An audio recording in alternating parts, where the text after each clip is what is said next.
નમસ્કાર દોસ્તો, અમારા વિશેષ કાર્યક્રમમાં આપ સૌનું સ્વાગત છે. દોસ્તો, ખાસ કરીને જોવા જઈએ તો અત્યારે બુલડોઝરની રાજનીતિ ચાલી રહી છે અને ઉત્તર પ્રદેશમાં જ્યાં બાવાનું બુલડોઝર છે તો ક્યાંક ના ક્યાંક હવે ગુજરાતમાં દાદાનું બુલડોઝર ચાલી રહ્યું છે. અને ખાસ કરીને કહેવા જઈએ તો અમદાવાદના ઓડા વિસ્તારમાં રવારી સમાજના લગભગ 200 થી 300 મકાનો જેવા તોડવામાં આવ્યું છે મહાનગરપાલિકા દ્વારા. અને એ લોકો અત્યારે ઘર વગરનું થઈ ગયા છે.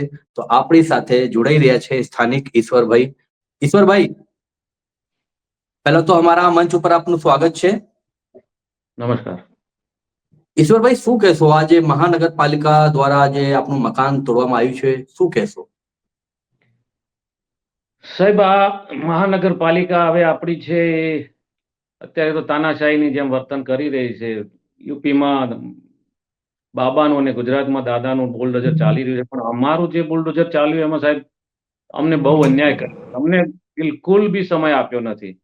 સાંજે મૌખિક એકાદ 2-4 મકાનમાં કઈ જતા રહે, આખી લાઈન વાળાનું સવારે આવીને એમ કે અમારે આ ડિમોલેશન કરવાનું છે, જેસીબી આવીને ઉભા રહી જાય, હિટાચી મશીન લાવીને ઉભા રહી જાય. હવે અમારે તો શું વિચારવાનું, શું કહેવાનું, કોને કહેવાનું તાત્કાલિક? અમે તો કોઈ રોજિંદી જે સવારની જે અમારી પ્રક્રિયા હોય એમાંથી બી નીકળ્યા ના હોય અને આ લોકો આવી જાય. તમારે ક્યારે વિચારમાં આવ્યું હતું કે આવી સ્થિતિ સર્જાશે અને તમારું મકાન તોડવામાં આવશે? સાહેબ, અમે તો વિચારવાની ક્યાં, અમે સપને બી નહોતો વિચાર કર્યો કે અમારી પોઝિશન આવી આવશે અને અમારે રાત્રે સુતા હતા ને સવારે બધું આ થઈ જશે. આ તો ધરતીકંપ જેવું કર્યું છે. એમાં ધરતીકંપમાં જયારે આપણે 2001માં બધું થઈ ગયું, બધું ઉથલ પાથલ, એમ અમારું આજે એક જ દિવસમાં કરી દીધું સાહેબ.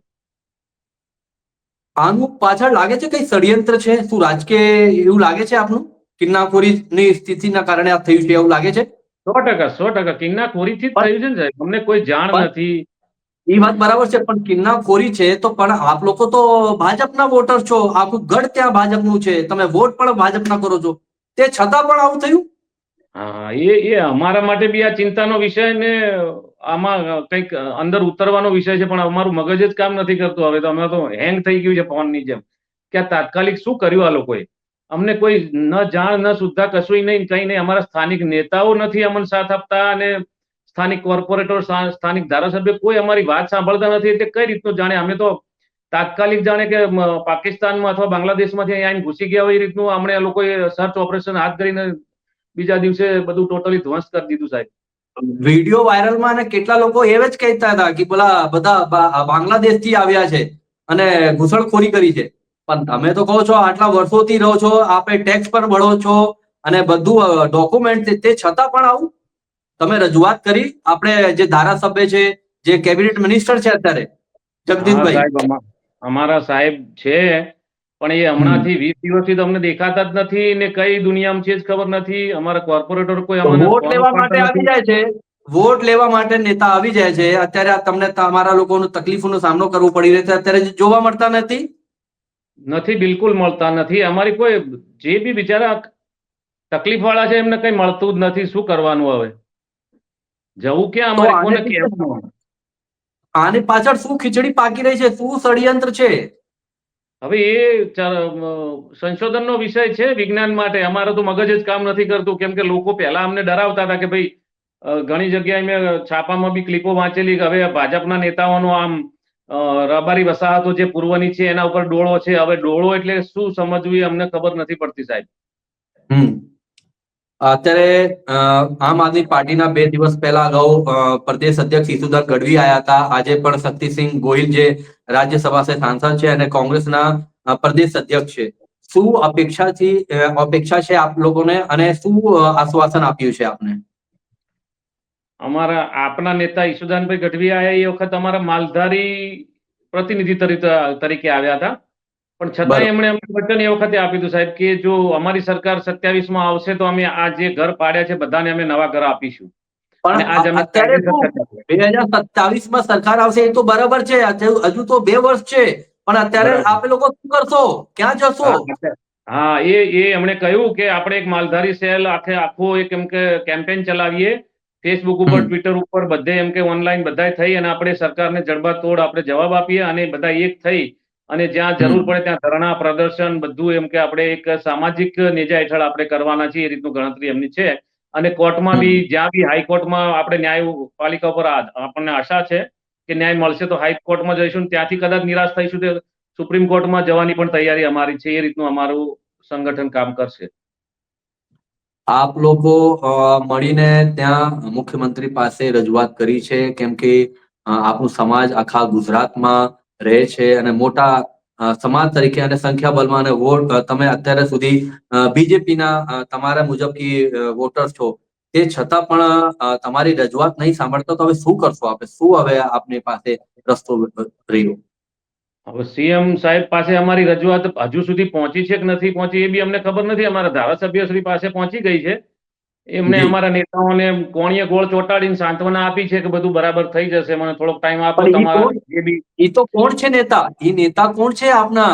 એમના પૂછો તો ખરી કે ભાઈ હવે અમે ઘર વગરનું થઈ ગયા છું. સાચી વાત છે, પણ એ અમારા જે સ્થાનિક નેતાઓ છે ને એ જઈને ત્યાં એમ જ કહે છે કે અમને તો અમને દસ્તાવેજ કરી આપો સાહેબ, તમારો આભાર, પણ હવે અમારું જે તૂટે એનું શું? જે પણ બેઘર એ થઈ ગયા સ્થાનિક એનું શું? નેતાનું નામ તો કહો ઈશ્વરભાઈ, કોણ છે એ સ્થાનિક નેતા? સ્થાનિક નેતા અમારા જ છે, અમારા સમાજના છે, વડીલો છે, હા. સિનિયર નેતાઓ છે, અને અમારા કોર્પોરેટર શ્રી બી એક અમારા છે નેતા, અમારા બેન છે. એટલે હમ. એમાં નામ કઈ બધાને ખ્યાલ જ છે. પણ કહેવાનો હમ. મતલબ શું છે કે સાહેબ અમારું આ જે નુકસાન થયું એ ભરપાઈ કઈ રીતે કરીશું? કદાચ સમજો સાહેબ અમારા સમજ છે ધારાસભ્ય શ્રી સીએમ સાહેબ તો અમને દસ્તાવેજ કરી આપશે, પણ અમારી જે જમીનની માગણી હતી, અમારું આ નુકસાન કર્યું, જે તોડફોડ કરી દીધી, મકાનો તોડી નાખ્યા, એની વૈકલ્પિક વ્યવસ્થા નથી આપી, તો એનું શું? એ અમે તો અત્યારે અવઢવમાં છીએ. એટલે એના માટે અમારે કાયદાકીય બધું સલાહ અમે સૂચનો લઈ રહ્યા છીએ ને એમાં આગળ વધવાના છીએ. પણ ઈશ્વરભાઈ, ઓઢવથી ગાંધીનગર કોઈ લાંબુ રસ્તો નથી. આપે લોકો જઈ શકો છો ગાંધીનગર મુખ્યમંત્રીના ત્યાં. સોમવારે જેટલા બી મંત્રીઓ છે, આમ જનતા માટે દ્વાર ખુલ્લું છે. જનતા દરબાર લાગે છે ત્યાં. સાચી વાત છે, સાચી વાત તો છે. આ પણ ગયા કેમ નથી સોમવારે રજૂઆત કર્યા તમે લોકો? બરાબર, ગયા સોમવારે અમને સીએમ ને મળવાનો ટાઈમ મળ્યો છે એવું અમને જણાવવામાં આવ્યું હતું, પણ અમારા જે બી પ્રતિનિધિઓ 10-15 જણ ગયા, એમને હમ. અમારા ધારાસભ્યશ્રીની ચેમ્બરમાં બેસાડીને બધી વિગત મેળવી, પણ સીએમ ની ઓફિસ સુધી અમારા પહોંચી નથી શક્યા. એ અમારું કમનસીબ છે. તો હવે શું કરશો? આગળની રણનીતિમાં શું રહેવાનો છો? હવે શું કરશો આગળ તમે? સાહેબ, અમે અમારા સ્થાનિક જે નેતાઓ છે એમને તો કહ્યું છે કે તમે કોશિશ કરો, જો સાહેબ માનતા હોય તો ઠીક છે, આ બધું વળતર અમને અપાવતા હોય, વૈકલ્પિક વ્યવસ્થા તરીકે બહાર અમને આવાસ આપતા હોય તો વાંધો નથી, પણ એ એમની મહેનત કરે છે. હવે શું કરે છે અમને ખ્યાલ નથી, પણ હવે અમને તો આના ઉપર કોઈ ભરોસો નથી. એમના ઉપર અમારા નેતાઓ ગણો કે પછી ઉપરનું ભાજપ સરકાર ગણો, પણ અમે હવે કોર્ટનો સહારો લઈશું. કાયદાકીય અમે સલાહ સૂચનો મેળવી રહ્યા છીએ, સલાહ અમને મળી રહી છે. હવે એકાદ બે કે દિવસમાં અમારું જે બી છે એ વલણ સ્પષ્ટ થઈ જશે. આ સરકાર સૌનું સાથ સૌનું વિકાસ સાથે આવી છે, બરાબર. અને બીજી જગ્યા શૌચાલય બનાવે છે. અને અત્યારે આજે હું ત્યાંનું દ્રશ્ય જોઉં કે ત્યાં એક વિધવા માજી છે, ત્યાં એમને ત્યાં શૌચાલય નથી. તો શું લાગે છે આ કથની કરની બહુ અંતર છે? 100% સાહેબ, આ કિન્નાખોરીથી કરેલું કૃત્ય છે. હમ. એક વ્યક્તિ વિરોધ પક્ષનો હતો, એને ખાલી અમારા માટે અવાજ ઉઠાવ્યો, એનું એ જવાન છોકરાનું બિચારાનું ઘર તોડી નાખ્યું. એનું તો તોડ્યું, પણ એના આજુબાજુ વાળા બધા એનો ભોગ બન્યા છે. અને એ તો હમ. બાજુમાં મકાન છે, એનું તો બિચારાનું હમણાં બનાવેલું હતું, કાયદેસર જ છે ને, રોડ ઉપર ક્યાંય આવતું નથી, નથી કોમન પ્લોટમાં આવતું કે નથી રોડ ઉપર આવતું, છતાં એનું તોડી નાખ્યું છે. એ બેન બિચારા સગર્ભા હતા, એમના સાસુ છે, વિધવા છે, એક દીકરો છે, કમાય છે, એના ઉપર ગુજરાન ચાલતું હતું, બધું તોડીને બધું ધ્વંસ કરી નાખ્યું છે. કોઈ દયાભાવ રાખી નથી. હવે બિચારી હવે આ બધું ઢગલા કરી દીધા છે, જે તોડીને જે બી કચરાના. હવે બિચારી વિધવા માજી છે, એ સગર્ભા બેન કઈ રીતે નીચે ઉતરી શકે મકાનની? એમને સંડાસની વ્યવસ્થા નથી, બાથરૂમ બધું તોડી નાખ્યું છે. એટલે આ તો બધી તાનાશાહી સરકાર છે સાહેબ. કોઈનું કંઈ સાંભળવાનું નહીં. અધિકારીઓને મન ફાવે એમ વર્તે. ઉપરથી ફૂલ ઓર્ડર હોય કે તમારે જેટલું કરવું એટલું ઝડપી કરી દો. લાઇટ ના હોય તો જનરેટર મંગાવીને તોડી નાખો. સાંજે 6 વાગ્યાનો ટાઈમ હોય તો 8-9 વાગ્યા સુધી કામ ખેંચો, પણ કામ પૂરું કરી આપો. આ તો પેલા એક ફિલ્મ જોઈ હતી મેં, અનિલ કપૂરની નાયકમાં, જે સારું, પણ એ તો સારું કામ કરવા માટે એમણે બધું આટલી એક્શન લઈ લીધી 24 કલાકમાં, પણ આમણે તો 24 કલાકમાં બધું વિનાશ કરવામાં, વિનાશ નોતરી દીધો. 24 કલાકમાં એક્શન લઈ અને આમ વન મેન આર્મીની જેમ આખું મંત્રીમંડળ જાણે કે એમના હાથમાં હોય એ રીતનું એમણે કૃત્ય કરેલું છે સાહેબ. હવે શું કરીએ કહો? તો આવા તો આપે લોકો શું કર્યું હતું કે આ ઘર તમારું તોડી નાખ્યા? અને આ જે જમીન હતી, શું ગૌચર હતી? ના ના, આ તો કાયદેસરની જમીન છે. જ્યારે હમ, એમનું ભાજપનું ગુજરાતમાં કશું નામો નિશાન નહોતું એ વખતની અમને ફાળવેલી કેન્દ્ર સરકારે છે. અમે તો હમ, 1952માં એલોટ થયેલી જમીન છે, એટલે ગુજરાત રાજ્યની સ્થાપના બી એનાથી 8 વર્ષ પછી થઈ હતી. એટલે અમારો હમ. વસવાટ અહીંયા 65 વર્ષનો છે. એમનો ગુજરાતનો જન્મ બી નહોતો થયો, ત્યારના અમે અહીંયા વસવાટ કરીએ છીએ. એટલે એ જે બી અમારા કોમેન્ટમાં કે બધા નેગેટિવ સમાચાર ફેલાવતા હોય કે ગેરકાયદેસર છે, આમ છે ને ફલાણું ઢીકણું, 15 વર્ષ હમ. ભાડવા કરે તો બી માલિકી હક થઈ જાય છે. તો અમે તો 65 વર્ષથી માલિકી હકમાં જ કબજો જમાયેલો છે, છતાંય અમે હજુ ભાડવાત તરીકે છીએ. એટલે આ બધું ખોટું છે, કિન્નાખોરીથી કરવામાં આવેલું છે, ને એક ષડયંત્ર જ અમને તો લાગે છે કે ભાઈ ઓબીસી, બીસી, બક્ષી કે જે બી માઇનોરિટી કે જે બી પછાત વર્ગો છે અને ગરીબ મધ્યમ છે એમને ફિનિશ કરો, હમ. એટલે ઉપરના લેવલ ઉપર આપણું સારું દેખાય. બધા ગુજરાતમાં સમૃદ્ધ વિકાસ વાળું રાજ્ય છે, એટલે બધા સુખી સંપન્ન લોકો છે એ લોકો રહી શકે એમ, એવી પણ આ છબી તો ઉપજાવવા માંગે છે સરકાર આ લોકો. પણ આ તો સરકાર કહે છે સૌનું સાથ સૌનું વિકાસ. સૌનો વિકાસ નહીં, થોડા ગણ્યા ગાંઠ્યા 5-10 જે ઉદ્યોગપતિઓ હોય કે મોટા વેપારીઓ હોય એમનો વિકાસ છે, બિલ્ડરોનો વિકાસ છે, અને બીજાનો હમ. બધાનો વિકાસ જ છે. જો સમજી જાવ તો સારું, નહીતર પછી અંધભક્તિમાં તો આનાથી વિશેષ તો શું કહી શકાય હવે. તો ત્યાં કયા ઉદ્યોગપતિ આવવાના છે? જ્યાં આપે રહો છો, વસાવટ કરતા હતા, કોણ મોટા ઉદ્યોગપતિ આવવાના છે? કોને આપવાની છે આ જમીન?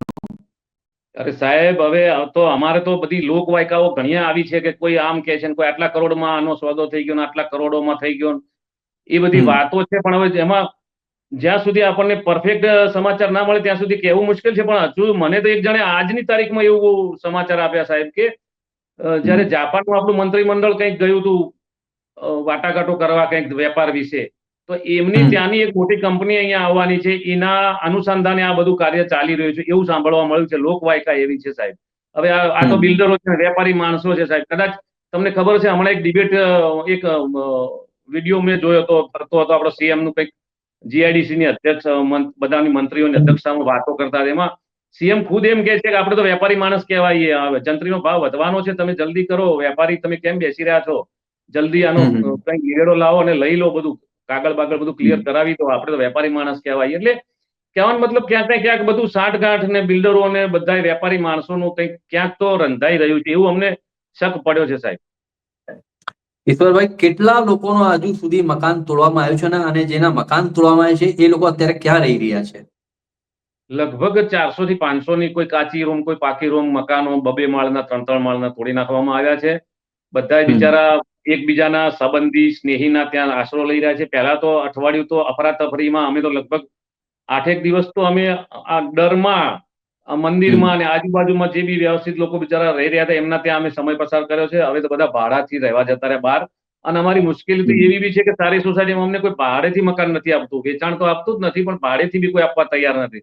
એટલે અમે તો જાણે આમ બાંગ્લાદેશ અથવા તો પાકિસ્તાનમાંથી આવ્યા હતા ને એવું વર્તન અમારી સાથે આમ જનતા બી કરી રહી છે. અને અમે જાણે એમ અછૂત પ્રજા તરીકે જાણે ભારતમાં રહેતા હોય ને એવું લાગી રહ્યું છે આજની તારીખે સાહેબ. અમને બહુ જ થોડુંક દુઃખ થાય છે સાહેબ અમને, કે આ સાલું શું કહેવાય, આ કેમ આવું આપણી સાથે. હમ. અને શાસક પક્ષનું કહેવાનું જે સ્પોક પર્સન છે, જે પ્રવક્તા છે યજ્ઞેશ દવે, એ જે અત્યારે જેટલા બી રાજકીય પક્ષો આવી રહ્યા છે કે એના કહેવાનું છે કે આ લોકો રાજકીય રોટલા શેકવા માટે આવી રહ્યા છે, અને અમે લોકો પણ મકાનની વૈકલ્પિક મકાનો આપ્યા છે ગરીબોને. તો શું હા આપને એ મેં કંઈક હા હા, એ મેં એમની કોન્ફરન્સ મેં જોઈ. યજ્ઞેશ દવે સાહેબ એમ કહે છે કે અમે હજારો ગરીબોને આવાસ ફાળવ્યા છે અને આ બધા હમ. રાજકીય રોટલા શેકવા આવી રહ્યા છે, આમાં કંઈક થવાનું નથી. પણ હમ. તમે એમના આપ્યા છે હજારોને, તો એ બધા તો ઝુંપડપટ્ટી વાળા હતા. તમે એમ કહો છો કે ગેરકાયદેસર ઝુંપડપટ્ટીઓને અમે આપ્યા છે, તો અમે તો કાયદેસરના 65 વર્ષના રહેણાંક વિસ્તારમાં રહીએ છીએ અને અમે ક્યાંય હમ. કોઈને નડતર રૂપ નથી થયા.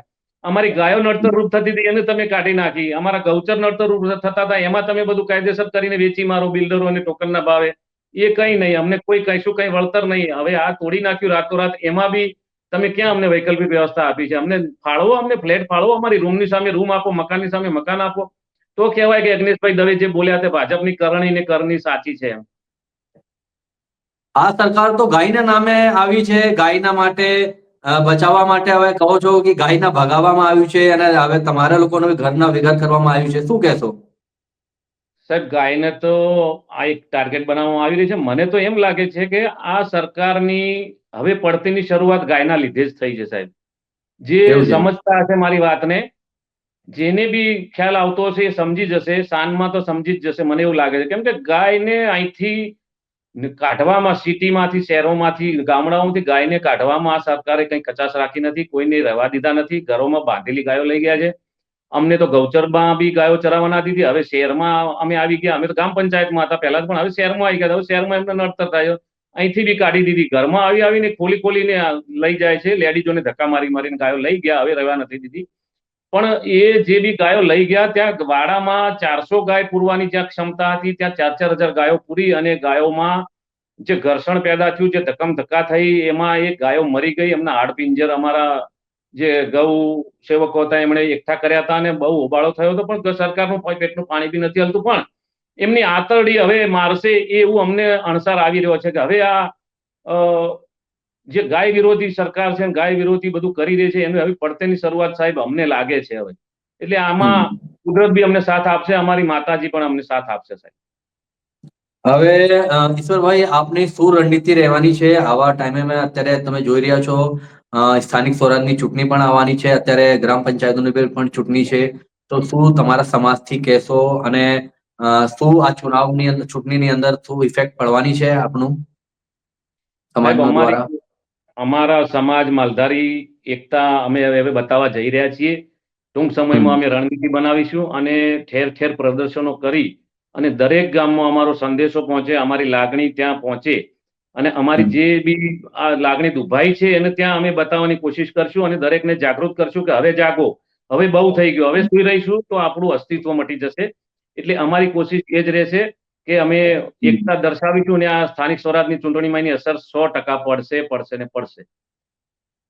શું લાગે છે હવે આ સરકારથી તમને ન્યાય મળશે કે આ વિપક્ષ દ્વારા આપની અવાજ, કેમ કે આજે શક્તિસિંહ ગોહિલ આવ્યા હતા અને એ રાજ્યસભા સાંસદ છે, તો એમને જોડે આપની રજૂઆત પણ કરી છે, તો શું લાગે છે, કેમ કે હવે સંસદનું સત્ર શરૂઆત છે, તો શું લાગે છે આ આપની વાત સદનની અંદર આવશે અને ક્યાંક ને ક્યાંક મોદી સાહેબ સુધી આ વાત પહોંચી જશે? સાહેબ, અમે ઈચ્છા તો રાખીએ છીએ કે એવું થાય, અને શક્તિસિંહ સાહેબે અમને હૈયાધારણ બી આપી છે. પણ એમનું કહેવું એવું હતું કે હું તો વિધાનસભામાં બી આ મુદ્દો ઉઠાવીશ, અને કેન્દ્ર સરકારમાં બી, રાજ્યસભામાં બી ઉઠાવીશ. પણ સીએમ સાહેબની ફરજમાં આવે છે, એમની નૈતિક ફરજ તરીકે એમણે અહીંયા આવવું જોઈએ, દરેક લોકોની વ્યથા સાંભળવી જોઈએ, અને એમને વૈકલ્પિક વ્યવસ્થા અથવા તો નુકસાન ભરપાઈ થઈ જાય એવું એમણે હૈયાધારણ સચોટ રીતે આપવી જોઈએ. મૌખિક નહીં, લેખિત રીતે બધું તાત્કાલિક ધોરણે આ બધું થવું જોઈએ એવું એમની ગણતરી હતી કે આવું થવું જોઈએ. હું કહું અને પછી એ લોકો અહીં આવે, એના કરતા તો એ આવીને જો આપશે તો અમે સાથે રહી અને એમ કે એમનું સ્વાગત કરીશું, તમે અમારો ગરીબોની, મધ્યમ વર્ગની વેદના સાંભળી, તો અમે એમનો આભાર માનીશું, એવું એમનું કહેવું હતું સાહેબ. જ્યારે આ મહાનગરપાલિકા દ્વારા આ મકાન તોડવામાં આવ્યું હતું, તો આપણા દ્વારા કોઈક મેયર સુધી મળવાનો પ્રયાસ કર્યા હતા કે હવે અત્યારે સુધી ગાંધીનગર જવાના, જ્યાં મુખ્યમંત્રી જોડે મુલાકાત કરવાની કોઈ ઈચ્છા છે આપ લોકોની? કેમ કે હવે તો બધાના મકાન તૂટી ગયા છે.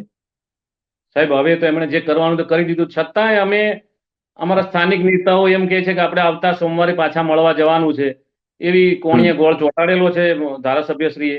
એટલે હવે એક સોમવાર, બીજો સોમવાર, એવા સોમવાર દર સોમવારે અમારે હાજરી ત્યાં ભરાવાની છે. અમારે એમને હાથ જોડવાના છે કે બને ત્યાં સુધી અમને જલ્દી મદદ કરો. પણ એવું હાલ મને તો કંઈ શક્ય લાગતું નથી, કેમ કે આ તો બહુ અભિમાનમાં હવે તો બધા આવી ગયા છે.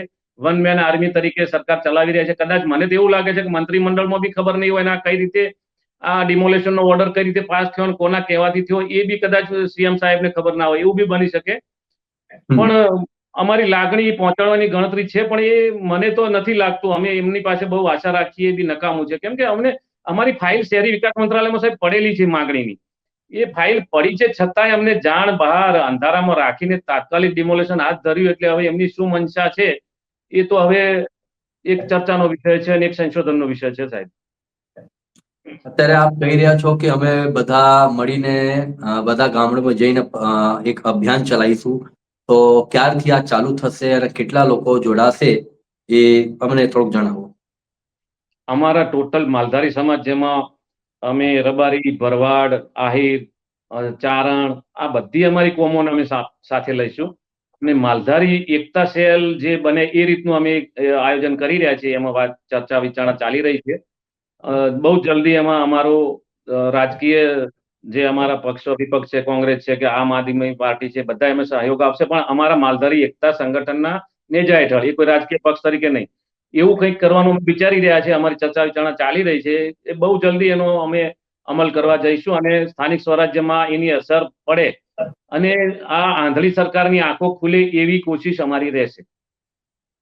તો ઈશ્વરભાઈ, અગર સરકાર તમને અગર મકાન આપે બીજી જગ્યા, તો તમે લેશો કે અહીંયા અહીં તમને મકાન જોતું હોય છે? અમારી સાહેબ ગણતરી તો અહીંની જ છે, કેમ કે વર્ષો 65 વર્ષ એટલે અમારી ત્રીજી પેઢી અહીં વીતી ગઈ. પણ બરાબર. કદાચ એમ કે ના, અમારે આ પ્લોટ તો તમને વિકાસ માટે જ વાપરવો છે, જે ગાર્ડન બોલે છે અથવા તો કોઈ ડિસ્પેન્સરી બોલે છે કે કોઈ લાઇબ્રેરી બોલે છે એ જ માટે વાપરવાનો છે, અમે તમને કરી આપીએ છીએ અને તમને વૈકલ્પિક વ્યવસ્થા તરીકે બહાર કંઈક અમને પીએમ આવાસ યોજનામાં ગમે ત્યાં મકાન ફાળવે છે તો એવું કદાચ શક્ય બને, નહીતર અમારી તો માગણી તો અહીંની જ છે સાહેબ. જ્યાં છીએ ત્યાં જ અમે રહેવા માંગીએ છીએ.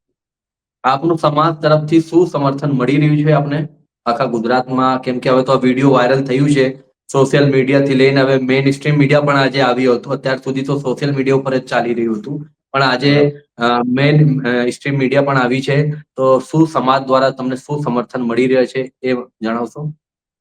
સાહેબ, લગભગ 9 તારીખથી લઈને 25 તારીખ સુધી અમને સોશિયલ મીડિયાએ જ અમને પ્રમોટ કર્યા છે અને એમનો ખૂબ ખૂબ આભાર. જો એ ના હોત તો કદાચ અમારી કોઈ રાડ બી ના સાંભળો, તો અમારી સામે બી ના જોત ને અત્યારે તો બધું અમારી કોલોની આખી વસાહતો ધ્વસ્ત થઈ ગઈ હોત.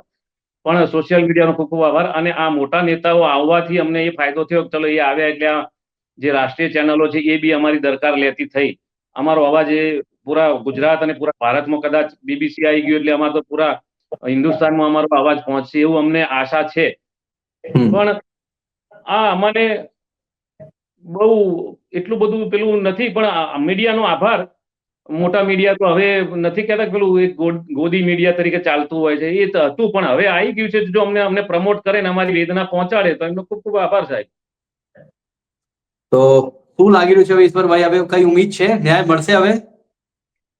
એટલે જો મીડિયા અમને સારી રીતે પ્રમોટ કરે, પોઝિટિવ પ્રમોટ કરે, અમારા વિશે પોઝિટિવ જો બોલે અને અમારો અભિગમ ઉપરના લેવલ સુધી પીએમ સાહેબ સુધી જો પહોંચે તો કદાચ એ અમારા ઓબીસી માંથી બીજા આવે છે એટલે અમારે કદાચ એમની આશા છે કે એમના તરફથી જો પોઝિટિવ નિર્ણય મળે તો અમારું કામ થઈ જાય. નહીં તો અહીંયા તો આ સ્ટેટ લેવલમાં તો અત્યારે હાલ વન મેન આર્મી એટલે બીજા કોઈ મંત્રીમંડળમાં કોઈની સલાહ લીધા વગર કદાચ આ કામ થતું હોય તો અમારું હાલ તો અમને કઈ બહુ આશા નથી લાગતી. પણ ઉપરના લેવલે કદાચ અમિતભાઈ સાહેબ હમણાં એક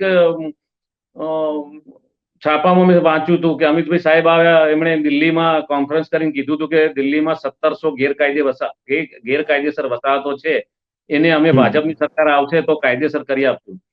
એટલે સાહેબ જો એ ત્યાં દિલ્હીમાં આવું કરી શકતા હોય તો આ તો એમનું હોમ ટાઉન છે યાર. અને અમારી 4 જ વસાહત છે, અમારે નથી 7, નથી 17, નથી 70 કે નથી 170 કે 1700. અમારી તો ફક્ત 4 વસાહતોનો પ્રશ્ન છે. એમનો ખાલી એક આંખ મીચીને કહી દે ને કે હા કરી દો તો બી થઈ જાય એવું છે, પણ હવે એમના સુધી અમારો આવાજ પહોંચે તો કદાચ શક્ય બને. તો બાંગ્લાદેશી માટે કીધું હતું, જે બાંગ્લાદેશ થી આવી ગયા છે અહીંયા દિલ્હીમાં રહેતા હતા એના માટે ઘૂસણખોરી માટે કીધું છે. તો શું તમે પણ સ્વીકારો છો કે તમે ઘૂસણખોરી કરી છો? એવું જ કેવું હતું. અમે થોડુંક આગળ ફોન કરવાની કોશિશ કરી તો આગળના લેવલથી એવો જવાબ આવ્યો કે અહીંયા તો બધા વિધર્મીઓ રાખો છો તમે, બાંગ્લાદેશી રાખો છો, વિધર્મીઓ રાખો છો એટલે તમારું ડિમોલેશન થાય છે. તો અહીંયા વિધર્મીઓ રાખવાથી ડિમોલેશન થાય છે અને ત્યાં દિલ્હીમાં બાંગ્લાદેશીઓને રાખવાથી કાયદેસર થઈ જાય છે. તો આ દોગલી નીતિ કેમ અપનાવે છે આ સરકાર સાહેબ? ઈશ્વરભાઈ, તમારો વિડીયો વાયરલ થઈ રહ્યું હતું જ્યાં તમે કહેતા હતા કે હું અંધભક્ત છું. સાચું. પણ અંધભક્ત ક્યારેથી ઘૂસણખોરી કરી નાખે? એ તો તમે વોટ બેંક છો એમનું. 100%. અમે તો ખોબલે ને ખોબલે વોટ આપ્યા છે, આજ સુધી આપ્યા છે. અમે તો મુખ્યમંત્રી નરેન્દ્રભાઈ મોદી બને એના પહેલાના અમે તો ભાજપમાં જ છીએ. જ્યારથી ભાજપ અહીંયા ચાલતો થયો, ઉદય થયો નહોતો ત્યારના અમે એમાં ભળેલા છીએ. હતા ગઈકાલ સુધી, કોને પરમ દિવસ સુધી, પણ હવે પછી તો મેં રાજીનામું કહી દીધું કે ભાઈ હું આમાં રહેવા માંગતો નથી, હું આ નીતિમાં ના ચાલી શકું. એટલે મેં તો અંધભક્તિનો ચશ્મા ઉતારી દીધેલા છે. પણ હજુ બી લોકો આપણા ગુજરાતમાં કહો કે ભારત દેશમાં ઘણા અંધભક્તો છે, પણ પછી પછતાશે ત્યાં સુધી તો બધું પૂરું થઈ ગયું છે. જેમ અમારું પૂરું થઈ ગયું ને હવે પછતાઈએ શું કરવાનું? ભારતીય જનતા પાર્ટીમાં અત્યારે શું કાર્યકર તરીકે કામ કરતા હતા કે કઈ હોદ્દા હતા આપણું બીજેપીની અંદર? સિનિયર નેતા તરીકે હતો અને વર્ષોથી જ્યારે કાશીરામ રાણા સાહેબ અને પુરુષોત્તમ રૂપાલા સાહેબ જ્યારે પ્રદેશ પ્રમુખ અહીંયા બનતા હતા, આપણે વાજપેયીજી હતા, જ્યારે અડવાણીજી સાહેબ હતા, જ્યારે આરએસએસ ની વિચારધારાથી ત્યારથી હું જોડાણેલો છું. મને હોદ્દાની ઓફરો મળેલી હતી પણ હું કોઈ હોદ્દાની લાલચમાં જોડાણો હતો એવું નહીં, પણ મારે તો સેવા જ કરવાની. મેં ઘણું કામ કરેલું છે, ઘણી સંસ્થાઓમાં બી મેં સેવા બી આપેલી છે, પણ કહેવાનો મતલબ એમ છે કે કોઈ કદર ના થઈ આપણી, ભલે આપણે કોઈ લાલચ નથી તે છતાં પણ તમારી વાતના વાચા આપવા માટે તૈયાર નથી. કમલમમાં તમારી કમલમ સુધી અવાજ નથી પહોંચી. અને આ જે ભારતીય જનતા પાર્ટી કહે છે કે હું આ કાર્યકરોની પાર્ટી છે અને કેડર બેઝ પાર્ટી છે, તો આ શું છે? આ ખાલી કહેવાની મતલબ છે? શું કથની કરણીમાં અંતર છે? હા, 100% અંતર છે સાહેબ. હવે તો એવું જ દેખાઈ રહ્યું છે કે કોઈ કોઈનું સાંભળતું નથી. ત્યાં બેરા કાને આપણો અવાજ અથડાય એમ છે નહીં. એટલે હવે વધારે આશા રાખવી યુવાનોને બી હું સંદેશો આપું છું કે હવે તમે બેસી ના રહેશો. તમને યોગ લાગે એ પાર્ટીમાં તમે જઈ શકો છો, પણ તમારી આવાજ સાંભળવું જોઈએ. હવે જો ત્યાં કેટલા કાર્યકર અત્યારે જ્યાં તમે વસાવટ કરતા હતા? એક મિનિટ. પ્રજાનો પ્રતિનિધિ જો તમારો ફોન ના ઉપાડે, કાર્યકરનો અથવા તો નેતાનો, સ્થાનિક નેતાનો, તો પછી આપણી પાર્ટીમાં રહેવું જ નકામું છે સાહેબ, મારું એ કહેવું. અત્યારે કેટલા કાર્યકર ત્યાં ભાજપના હતા જ્યાં અત્યારે તમે વસાવટ કરતાના મકાનો તોડવામાં આવ્યું છે? લગભગ 5 થી 7 તો એમના સિનિયર નેતાઓ છે, એમના તૂટી ગયા, જેના 70, 80 વર્ષની ઉંમર થઈ ગઈ છે, એમના બી તોડી નાખ્યા છે. કોઈનું ક્યાંય સાંભળ્યું નથી. અને અમારા કાર્યકરો તો લગભગ 25 કાર્યકરો હતા બિચારા, એમનો બી તૂટ્યા જ છે. પણ કાર્યકરો તો નાની લેવલ કહેવાય, એનું કંઈ ઉપજ્યો નહીં, પણ સિનિયર નેતાઓનું બી કંઈ નથી ઉપજ્યું. એટલે હવે એ લોકો બી મજબૂર છે, ઉપર એમનું ચાલતું જ નથી કંઈ. અને અમને ખબર છે કે આપણો વોટ બેંક ફિક્સ છે, એટલે કંઈ જરૂર નથી. ભલે ને બધા બૂમો પાડે, આપણું કામ ફિનિશ કરી દો ને. अब તમે કહો છો ભારતીય જનતા પાર્ટી અહીંયા આ વિધાનસભામાં લગભગ 157 થી 58 સીટો લઈને આવ્યા છે, અને આપે કહો છો કે કાર્યકરની કોઈ સાંભળવા માટે ત્યારે, તો કેવી રીતે આવી આ આટલી સીટો? સાચી વાત છે. હવે એ બી એક ચર્ચાનો વિષય છે. એમાં ઘણી બી એ વખત ચાલી ગઈ છે પબ્લિકનો મત. હવે હું કહું તો થોડુંક એવું લાગશે, નહીતર લઘુમતી કોમો બિચારા જે વિસ્તારમાં હતી એમણે એમ કહ્યું કે અમે ભાજપને કહેવાનો મતલબ વોટ નથી આપ્યા, અને આ કઈ રીતે આ સરકાર અમારા ત્યાંથી આટલી સિવાયના વોટ મળે છે, એ બી મોટી વસ્તુ છે. એટલે આ બધું છે ને, ઈવીએમ ને બધું તો ચર્ચાનો વિષય છે જ પહેલાથી. બેલેટ પેપરથી કરી બતાવે ને આ રીતનું 156 ની છાતી કરીને બતાવે તો કંઈક આપણે માનીએ. હવે તો એવું શંકામાં દાયરામાં બધું આવી જાય છે સાહેબ. મોદી સાહેબના શું કહેવા માંગશો અને કાર્યકરના શું કહેશો ભાજપના કાર્યકર માટે? કેમ કે તમે પણ કહો છો કે હું ભાજપના કાર્યકર તરીકે હતો અને મારી વાતના કોઈ સાંભળવા માટે કોઈ તૈયાર નથી, શું કહેશો? કાર્યકરોને તો હું એટલું જ કહીશ કે ભાઈ તમારો ઉપયોગ થઈ રહ્યો છે, એ બી એમના પર્સનલી વેપારીકરણના સ્વાર્થ માટે જ. એટલે હવે જાગો, આંખો ઉગાડો, અને જે અંધભક્તિના જે તમારા ચશ્મા પહેરેલા છે એનો આંચળો ઉતારી દો, અને હકીકતના મેદાન ઉપર આવીને જુઓ તો તમને ખ્યાલ આવશે કે ક્યાંનું ક્યાં જતું રહ્યું બધી બાબતમાં. ઉપરના લેવલમાં ગણો કે નીચેના લેવલમાં કોઈનું ક્યાંય સાંભળતું નથી. સૌ પોતપોતાની તિજોરીઓ ભરવામાં પડ્યા છે. વેપારીકરણ થઈ રહ્યું છે. બિલ્ડરો આમાં ક્યાંય ઘી કેળા કરી રહ્યા છે. આપણે કાર્યકર તરીકે ચપ્પલ ઘસી ઘસીને મરી જઈશું તો કશું આપવાના નથી. એટલે હવે આમાંથી બહાર આવો અને કંઈક જાગૃત બનીને લોકોમાં જાગૃતિ ફેલાવો, બીજા બિચારા બચી જાય.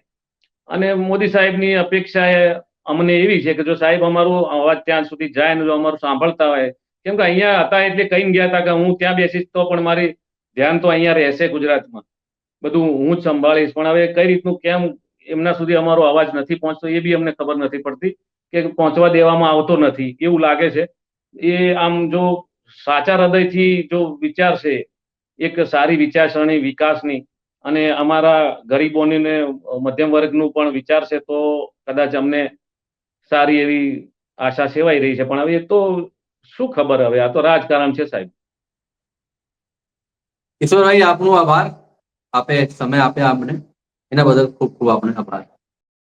તો દોસ્તો, આ હતા ત્યાંના સ્થાનિક ઈશ્વરભાઈ દેસાઈ છે, જેમનું મકાન તોડવામાં આવ્યું છે. અને ખાસ કરીને એમનું કહેવાનું હતું કે હું પણ ભાજપનો કાર્યકર હતો, અને અમારા જેટલા બી સિનિયર નેતા હતા એ લોકોની બી મકાન તોડવામાં આવ્યું છે. અને અમે લોકો કેટલી વખત રજૂઆત કરી, પણ એ રજૂઆત સાંભળવા માટે કોઈ તૈયાર નથી. અને હવે જોવાનું એ રહેશે, કેમ કે જેટલા બી રાજકીય પક્ષો છે તેમની મુલાકાત લીધી છે, એ લોકોનો હવે ન્યાય મળે છે કે નહીં મળતું, એ લોકોનું મકાન મળે છે કે નહીં, એ જોવાનું રહેશે. અમારી આ વાતચીત કેવી લાગી અમે કમેન્ટ બોક્સમાં કમેન્ટ કરીને જણાવજો. નમસ્કાર.